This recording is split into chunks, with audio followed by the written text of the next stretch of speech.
সকাল হলো। রাজবাড়ির প্রহরীখানায় প্রহর বাজল, নাকারাখানায় নবদ বাজল। রাজা রানীর ঘুম ভাঙল।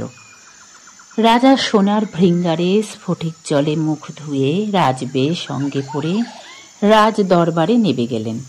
আর ছোট রানী সোনার পালঙ্কে ফুলের বিছানায় ফুলের পাখায় হাওয়া খেতে খেতে পাশ ফিরে ঘুম গেলেন।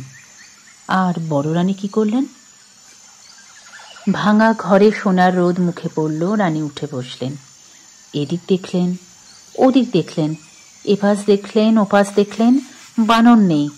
রানী এ ঘর খুঁজলেন, ও ঘর খুঁজলেন, ঘরের চাল খুঁজলেন, গাছের ডাল খুঁজলেন, বানর নেই। বড় রানী কাঁদতে লাগল। বানর কোথা গেল? বানর ভাঙা ঘরে ঘুমন্ত রানীকে একলা রেখে রাত না পোহাতে রাজ দরবারে চলে গেল। রাজা বার দিয়ে দরবারে বসেছেন। চারিদিকে সভাসদ, মন্ত্রী, দুয়ারে সিপাই, শান্ত্রী, আশেপাশে লোকের ভিড়। রানীর বানর সে ভিড় ঠেলে সিপাই শান্ত্রীর হাত এড়িয়ে রাজার পায়ে প্রণাম করে বললে, মহারাজ, বড় সুখবর এনেছি। মায়ের আমার ছেলে হবে। রাজা বললেন, ওরে বানর, বলিস কি? এ কথা কি সত্যও? বড় রানী দুয়োরানী তার ছেলে হবে? দেখি সে কথা যদি মিথ্যে হয় তোকে কাটবো, আর তোর মা দুয়োরানীকেও কাটবো। বানর বললে, মহারাজ, সে ভাবনা আমার। এখন তুমি আমায় খুশি করো, আমি বিদায় হই। রাজা গলার গজমথি হার খুলে দিয়ে বানরকে বিদায় করলেন। বানর নাচতে নাচতে ভাঙা ঘরে দুয়োরানীর পড়ে পড়ে কাঁদছেন যেখানে সেখানে গেল। দুয়োরানীর চোখের জল, গায়ের ধুলো মুছিয়ে বানর বললেন, এই দেখ মা, তোর জন্য কি এনেছি। তুই রাজার রানী গলায় দিতে হার পাসনে, কাঠের মালা কিনে পরিস। এই মুক্তোর মালা পর।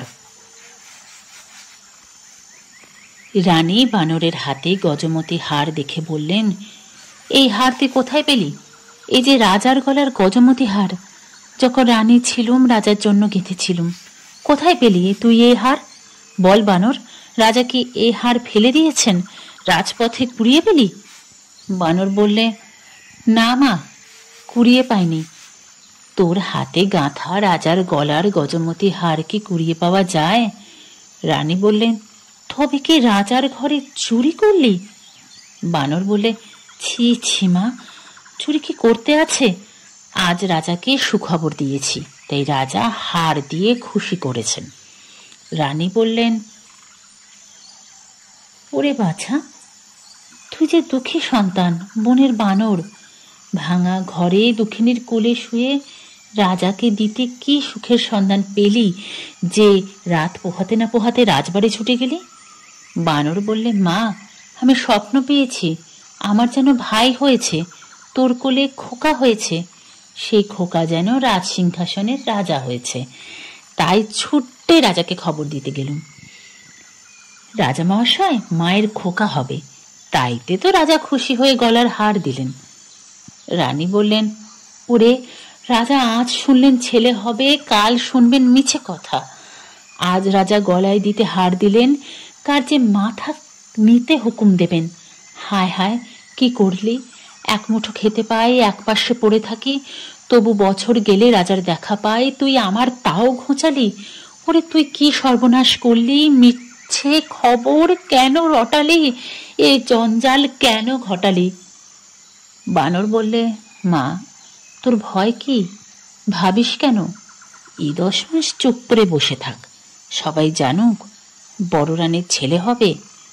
তারপর রাজা যখন ছেলে দেখবেন, তখন তোর কোলে সোনার চাঁদ ছেলে দেব, তুই রাজাকে দেখাস। এখন চল, বেলা হলো, খিদে পেয়েছে। রানী বললেন, চল বাছা, বাটি পুড়ে জল রেখেছি, গাছের ফল এনেছি, খাবি চল। রানী ভাঙা পিড়ে বানরকে খেতে বসালেন, আর রাজা ছোট রানীর ঘরে গেলেন। ছোট রানী কুস্বপ্ন দেখে উঠে বসেছেন সোনার পালঙ্কে, বসে বসে ভাবছেন। এমন সময় রাজা এসে খবর দিলেন, আরে শুনছো ছোট রানী, বড় রানীর ছেলে হবে। বড় ভাবনা ছিল রাজ সিংহাসন কাকে দেব। এতদিনে ভাবনা ঘুচল, যদি ছেলে হয় তাকে রাজা করব, আর যদি মেয়ে হয় তার বিয়ে দিয়ে জামাইকে রাজ্য দেব। রানী বড় ভাবনা ছিল, এতদিনে নিশ্চিন্ত হলুম। রানী বললেন, পারিনে বাপু, আপন জ্বালায় বাঁচিনে, পরের ভাবনা। রাজা বললেন, সে কি রানী, এমন সুখের দিনে এমন কথা বলতে হয়? রাজপুত্র কোলে পাবো, রাজসিংহাসনে রাজা করব, এই কথা শুনে মুখ ভার করে? রানী, রাজবাড়িতে সবার মুখে হাসি, তুমি কেন অকল্যাণ করো? রানী বললেন, আর পারি নে, কার ছেলে রাজা হবে, কার মেয়ে রাজ্য পাবে, কে রাজসিংহাসনে বসবে, এত ভাবনা ভাবতে পারি নে বাপু। নিজের জ্বালায় মরি, পরের ছেলে মলুক বাঁচলো তার খবর রাখিনে। বাবারে বাবা, সকালবেলা বুকে বুকে ঘুম হলো না, মাথা ধরল, যাই নিয়ে আসি। রাগ ভরে ছোট রানী 8 গাছা চুড়ি 10 গাছা মল ঝমঝমিয়ে একদিকে চলে গেলেন। রাজার বড় রাগ হলো, রাজকুমারকে ছোট রানী মর বলল। রাজা মুখ আধার করে বারমহলে চলে এলেন। রাজা রানীতে ঝগড়া হলো। রাজা আর ছোট রানী মুখ দেখলেন না, বড় রানীর ঘরেও গেলেন না। ছোট রানী শুনে যদি বিষ খাওয়ায়, বড় রানীকে প্রাণে মারে।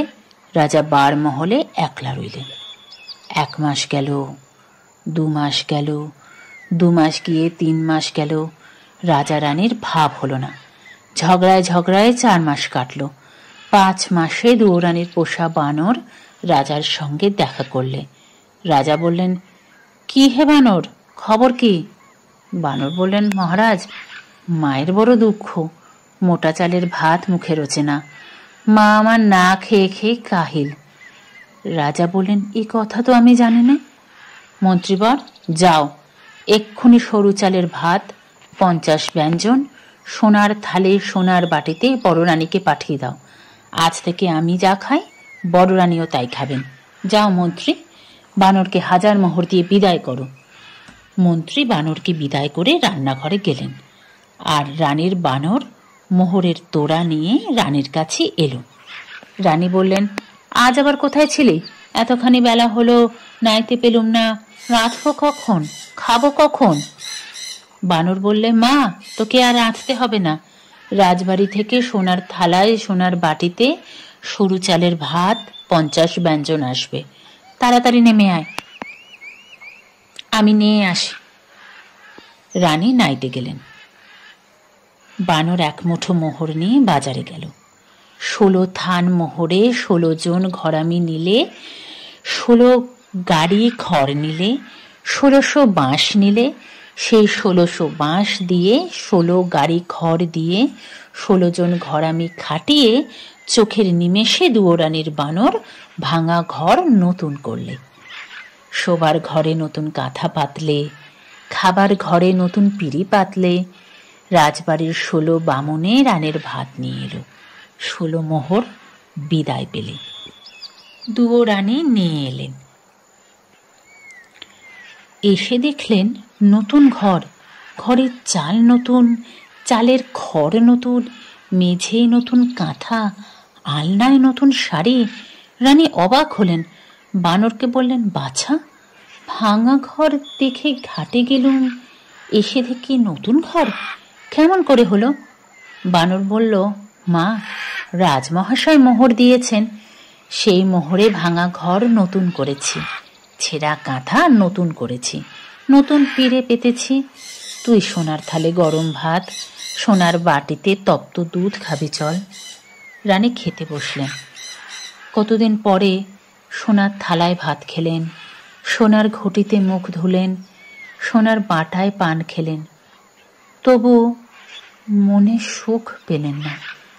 রানী রাজভোগ খান আর ভাবেন, আজ রাজা সোনার থালে ভাত পাঠালেন, কাল হয়তো মশানে নিয়ে মাথা কাটাবেন।